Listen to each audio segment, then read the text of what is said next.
Hey, welcome to History and Coffee. No coffee because I'm filming this in the evening and I like sleeping at night.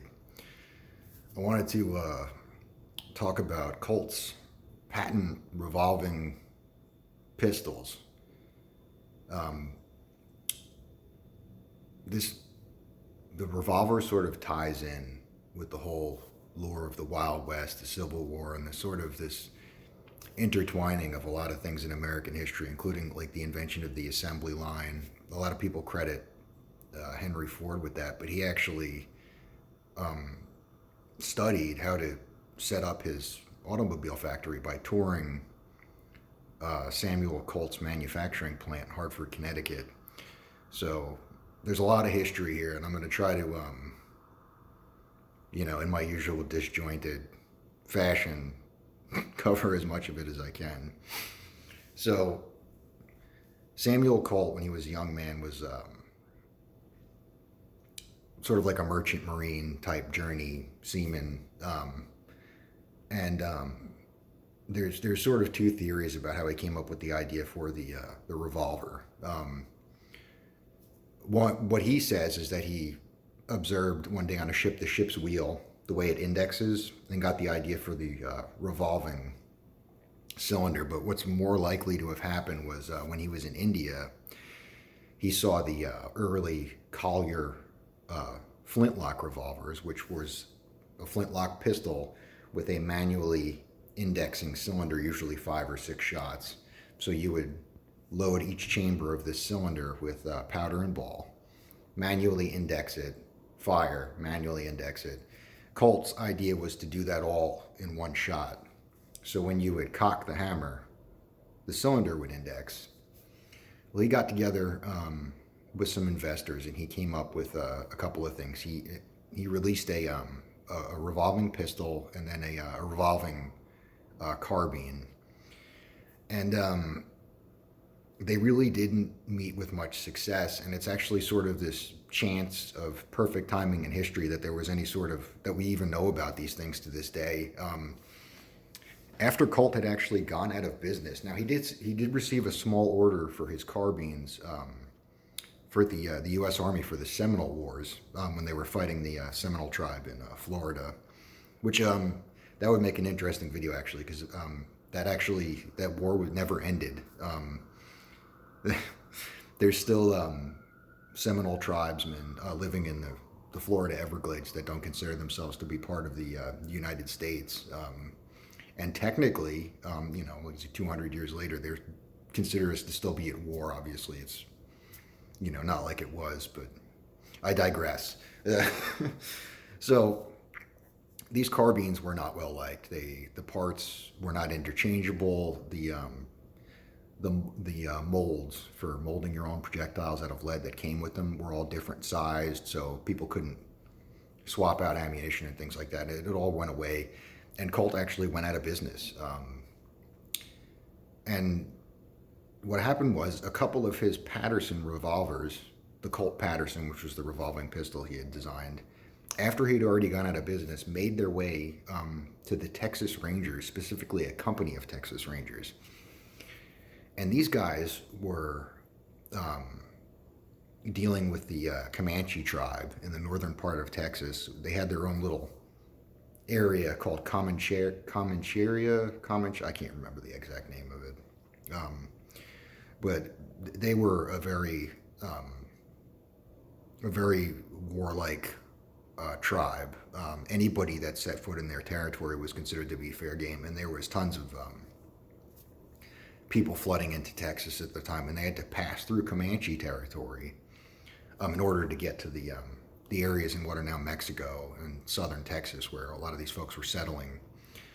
And that's a whole subject for another video. But so these guys were armed with Mississippi rifles, which were a single-shot percussion rifle, and single-shot Harper's Ferry pistols, and they were facing Comanche Braves. Now you think one-shot rifle, one-shot pistol, your average Comanche Brave could fire 20 arrows per minute from horseback accurately, whereas your average rifleman could probably get 3 shots off a minute. So they were not doing so good.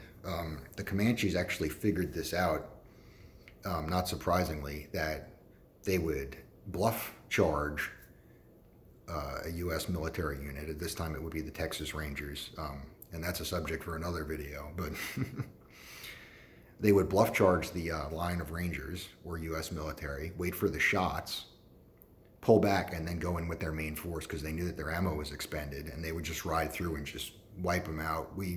There's this sort of idea of us just slaughtering the Indians and stuff like that, but it was a very matched fight for a very long time. The Comanches were kicking our ass, and Samuel Walker, a company commander for one of the companies of Texas Rangers, he got his hands on some of these Pattersons, and he went and bought up all the ones that he could, and he armed his company with 2 of these revolvers each. And I can't remember the name of the battle. It's something Creek, but they knew about the Comanches bluff charging them when they fired their one shot off. So he told his men to keep their revolvers in reserve. When the Comanches rode in for their bluff, fire the rifles, and when they ride in on the real offensive, unload on them with their pistols. And they did this, and it was a very decisive victory. When Walker got back from Texas, he immediately tracked down Samuel Colt and decided that he wanted to. He loved his Patterson, but there were some problems with it. You had to disassemble it to load. The mechanism was very overcomplicated. It wasn't as powerful as he would have liked. It was a 36 caliber, I believe. Sort of the Old West equivalent of 9mm. He wanted something in 44 that could equal a carbine that a cavalryman would have been carried in the day. And they got together and they raised some money, and they were able to get with the Pratt and Whitney machine company and work up the 1847 Walker revolver. Now, when I say these dates, they're very loose. A lot of these dates on these revolvers were cooked up later by collectors. So we're talking, mid 1840s. They released the Walker, which was a 44 caliber revolver designed to replace a cavalryman or a mounted rifle's carbine. Extremely powerful. It was the most powerful handgun in the world up until the 357 Magnum came along, thanks to our friend Elmer Keith there. So they got these together, and it was a hit. The Texas Rangers loved these. They carried 2 in pommel holsters because these things weighed damn near, 6 pounds. These were not what we think of as a belt pistol or a carry pistol. These were carried on a horse. But there was some problems with those. They were extremely big, and the 50 grain recommended. Now, a lot of people with Walkers, they'll say 60 grains, but it was actually 50. And that's part of the problem is the cylinder will hold 60 grains. So Rangers that were fighting would accidentally dump 60 grains in these things, and they were blowing up cylinders. I think something like half of the original run of Walkers ended up blowing up. But it was enough to get Sam Colt, up and running, and he set up his factory in Hartford, Connecticut, and he started churning out several different models of pistols, 2 of which completely took over the market. The first is this little guy here. This is an 1849 pocket, and again, those dates are loose, and this was the first sort of repeating concealed carry pistol. Before that, most people who carried a firearm on their person would have carried something like a Philadelphia Derringer, which was basically a metal tube with a flintlock, and it fired 1 shot. This fires 5. So at the same time this was released, the 1849 gold rush was going on, and every single miner that headed out west wanted to have one of these to put in his pocket because they were small, out of the way, and they could use it to defend their claims. So, get a close-up on this. So this is the 1849 pocket, and this was Colt's most popular model. The second was this guy. And this is how it would have actually come from the factory. This is the 1851 Navy. And I'll go through the stuff it comes with real quick. You got your powder flask, your ball mold for molding projectiles, round balls, and then your caps. This, Colt originally wanted to call this the Ranger as an homage to the Texas Rangers. It's essentially a blown up version of the Pocket. First true belt pistol. And these things were insanely popular. Most numerous arm in the Civil War. These things hung around into the 1880s. That's how popular they were. And that leads to another misconception about these percussion revolvers. Now, when people think of the Wild West, they think of the Colt single action army, which is a cartridge gun. You put your hammer on half cock, you open a loading gate, insert a cartridge, fire it, use the ejector rod to then eject the cartridge and reload. And people think, oh, well, the second these self-contained metallic cartridges came out, these things must have gone away.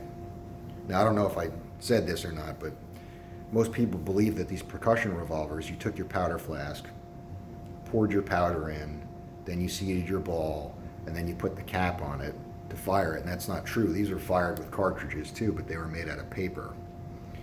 You had a roll of weather-treated paper with your propellant and your either round ball or conical bullet in there. You inserted that into the chamber and then capped it. And with that process, it makes it every bit as fast as the cartridge guns that came out later. And that's why these things hung around so long. Even well into the 1880s, these guns were still selling because you had your Colt single action army cartridge gun that came out. That was $20. These cost anywhere from $1.50 to $2. And if you really wanted cartridges, you could take it to a gunsmith, and this was extremely popular. They would chop the back of the cylinder off for you, put a loading gate on there, and it would accept cartridges. And that whole process probably cost another $2. So, like I said, these things were the most numerous sidearm in the Civil War. All your cowboys carried these. Wild Bill, he preferred these over everything else that was around. He famously killed a man by the name of David Tutt at 75 yards with one of these. Shot him directly in the heart over an argument over some money owed. The story goes that Tutt fired first, and Hickok fired so fast, and again 75 yards, that it sounded like the shots went off at the same time. David Tutt fell over, said, "Boys, I'm killed," and died. So that's the story there. But the other thing about these that made them so popular, again, because they were so numerous during the Civil War, these things were surplus everywhere. They made their way into the Franco-Prussian War. They were popular with the British military. Extremely prolific firearm. And of course, these went on to get refined. You ended up with the 1861 Navy after this, the 1860 Army, Colt's Dragoon, which was his newer model of horse pistol. And the thing, again, that made these things sort of what they are was Colt's sort of philosophy when it came to manufacturing. He valued his workers, and he set his factories up around having interchangeable parts, mass production, and things like that. Again, this all went on to inspire Henry Ford to set up his manufacturing plant, which he then gets the credit for the whole invention of the assembly line, things like that. But he gave his workers days off. He gave them benefits when guys were ready to retire. He would take care of them, and this was unheard of back then. But it's just another reason why these guns were so well liked, because of the quality was there. The people that built them, they loved working for their company, and they loved the product that they produced. They had pride in it. Something that is sadly lost on today's Colt manufacturing. But yeah, so these guns are a lot of fun. These are both Italian reproductions, which if you like history, I suggest picking these up because they are dirt cheap. This one was about $200. This one was $3 because it's new birdie. Very well made, tons of fun to shoot, and I'm going to be doing more with these as I go. I'm going to talk about sort of period correct, loading and equipment and things like that. And again, I'd like to, like with my musket, I'd like to get some video of me firing these. So stand by for definitely a part 2 on Colt's pistols. Thank you.